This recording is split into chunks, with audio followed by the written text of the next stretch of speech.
Hey, I'm back. This is Chandler for Melda Production. In the last video, I showed you how to create an electric piano sound. It sounded like this.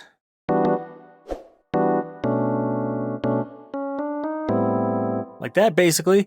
And this one, I'm going to show you how you can add the other stuff, like the grit and lo-fi to it. So it sounds more like this.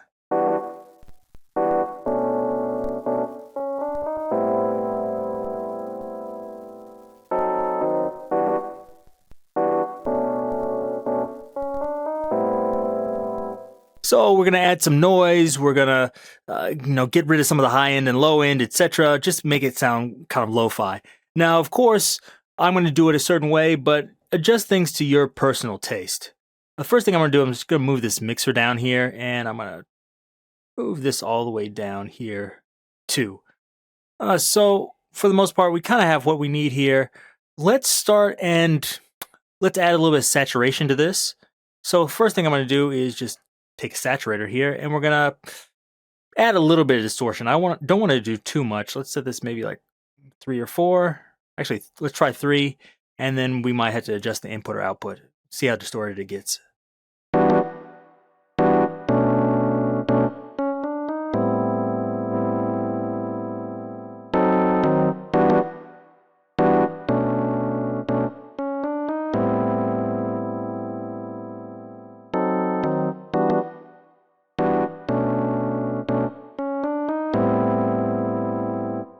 I'm hearing fairly audible distortion here. I can put clipping it in just in case, but I don't think it's actually clipping. But let's hear it.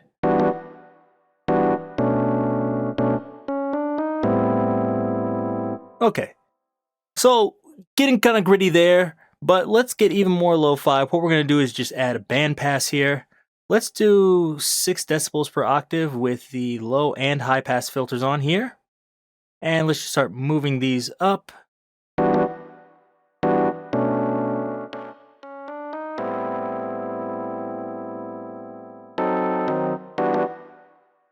There we go. I think that's good. Of course, you can do higher and lower depending on your own taste, but I think that's good for me. Now, what's really important here, I think, is the high end, so let's reduce that.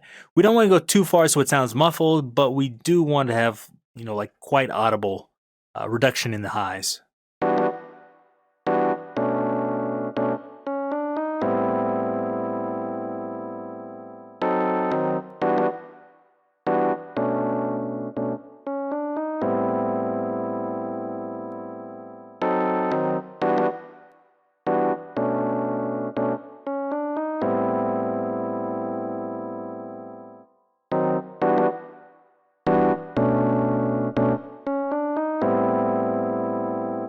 There we go. So I'm noticing something, but hopefully it's not too much. But of course, set it to your own personal taste here. That's what I did for mine. You can also try 12 decibel per octave. I think 6 decibels per octave is a little bit smoother, but kind of do your own thing.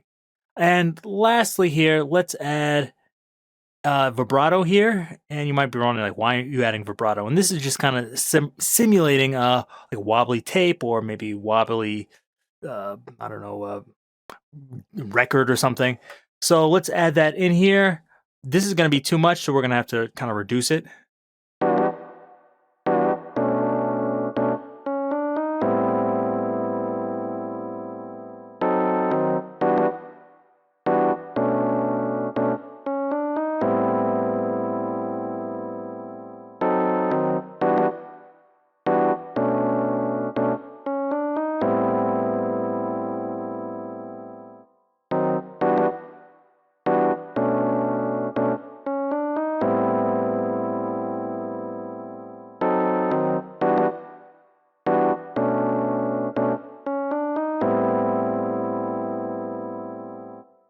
And there we go. I think that's pretty good for my taste, but of course adjust it to yours.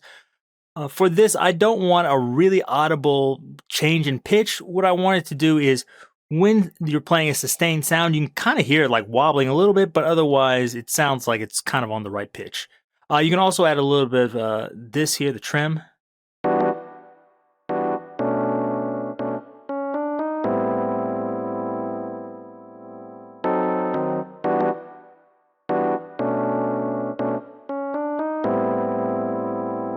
I'm not a huge fan of that, but it can add something in some cases. So you can mess with that. In a previous video, I showed you how to do this, and I actually used another vibrato. There's another effect here. Was it the flutter? You can do with this too.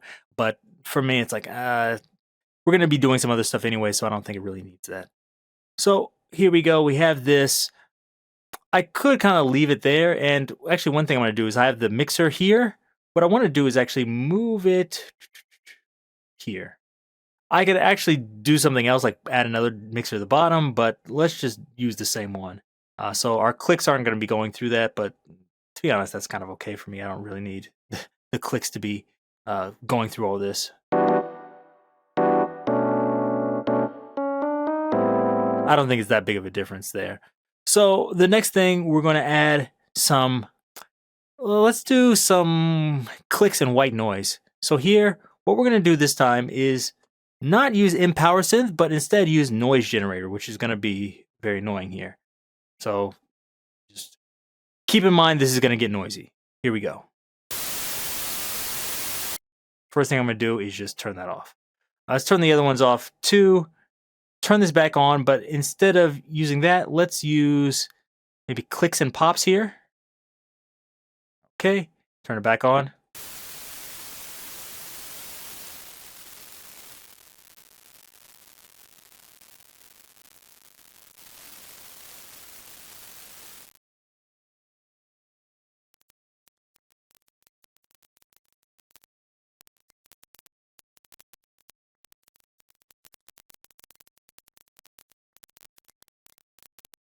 So by using that, we can get some kind of like pops in here, which can be good, which is kind of what we need.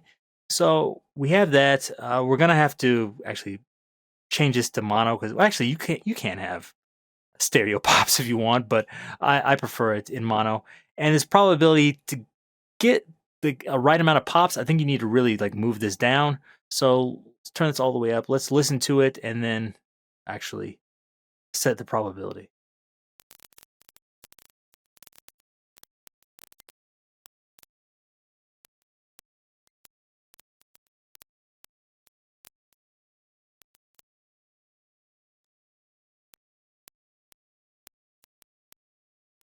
So I think that's pretty good. And what we're going to do here is just go to the mixer here, like this.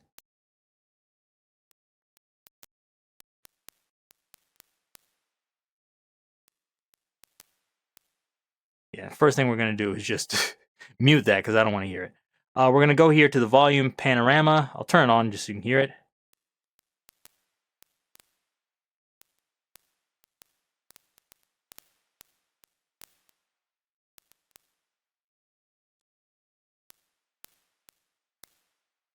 So all I did there was just turn the widening to mono, so we're getting mono pops.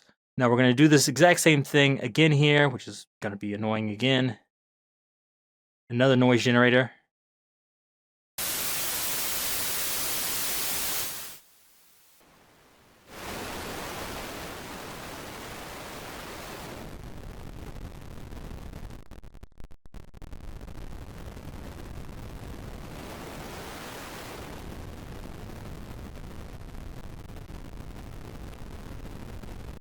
Now I use the stairs to just get more noise in there. Hopefully you can hear that. I'll turn it up a little bit, but as I said, it gets annoying.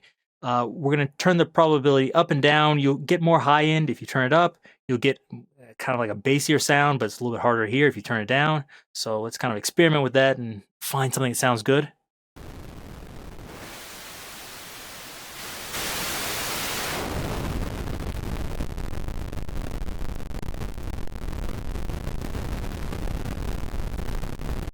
Sounding good.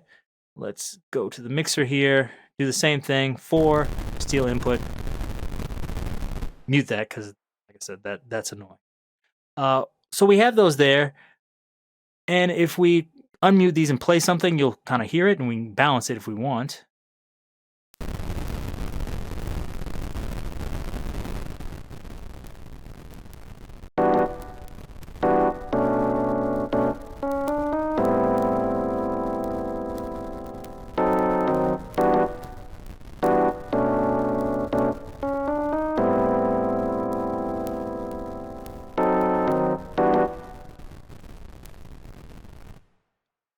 But as you can see, while we're not playing, that noise is still going, which is really annoying and you really don't want.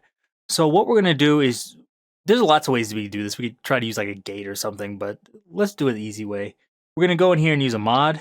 And what I'm going to do is just set this mod 1, clear and learn, move this like that.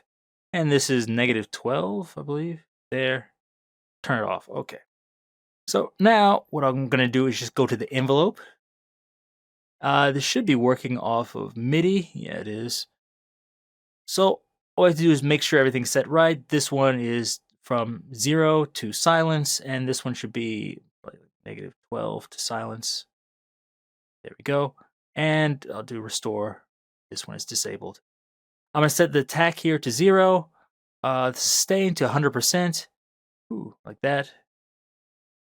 This holds at 500 seconds. I can set this kind of wherever, but you do kind of want it to hold for a while because I don't want it to immediately shut off as soon as the note stops playing. That's unnatural. So I'm going to set the hold a little bit longer. So even if you let go of the note, it's still going to kind of linger there for a while. I guess 500 is good. You can set it to tempo also. And then let's set the release a little bit longer. Like, let's try 2 seconds. And now let's unmute it.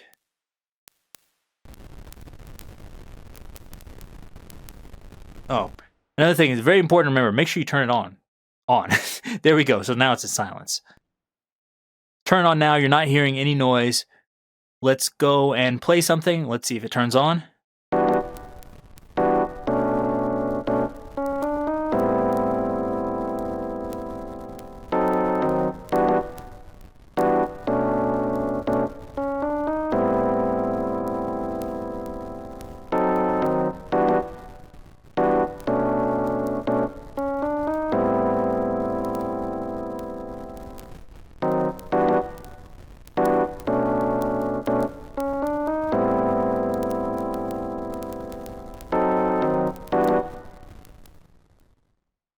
So you can see it's waiting a while before this goes down, so you're kind of getting a natural fade out of the noise. But while it's playing, you're hearing the noise the whole time. When it stops playing, like you're trying to mix or create a sound, it's not annoying you. So I think that's kind of the best of both worlds. And that's how you can use a mod to kind of turn that on and off. And now, of course, you can go in here and increase or decrease the amount of noise if you want. I kind of turned this one up because I wanted to hear more clicks, or actually, I didn't really want to hear it. I wanted you to be able to hear it, but I might set that a little bit lower. And the same thing with the noise. You can, of course, adjust the volume through the mod here, but if you feel like that's too much trouble, just adjust the gain here, and you can move that up and down and create the sounds you want. And get more noise or less noise, depending on your own personal taste. And everything is going through the reverb. You could also try putting the reverb in front of like the saturation and other things, which will sound kind of maybe even more lo-fi. Sometimes it sounds good, sometimes it doesn't. Let's hear it.